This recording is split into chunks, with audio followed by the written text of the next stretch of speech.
ಮಾಡಿಸ್ತೀವಿ ಅಂತ ಮತ್ತೆ ಆದೇಶವನ್ನು ಮಾಡಿದ್ದಾರೆ.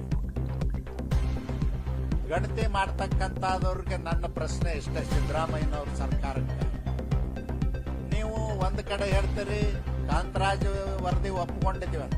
ಕಾಂತರಾಜ್ ವರದಿಯಲ್ಲಿ ಎಲ್ಲ ಜಾತಿಗಳ ಬಗ್ಗೆನೇ ಇದೆ. ಕಾಂತರಾಜ್ ವರದಿ ಬಗ್ಗೆ ಸಚಿವ ಸಂಪುಟದಲ್ಲಿ ತಕರಾರು ಮಾಡಿರ್ತಕ್ಕಂಥವ್ರು ವೀರಶೈವ ಲಿಂಗಾಯತರು, ಗೌಡ್ರು ಮತ್ತು ಇನ್ನು ಯಾವುದೇ ಜಾತಿಯವರು ಸಚಿವ ಸಂಪುಟದಲ್ಲಿ ವಿರೋಧ ಮಾಡಲಿಲ್ಲ.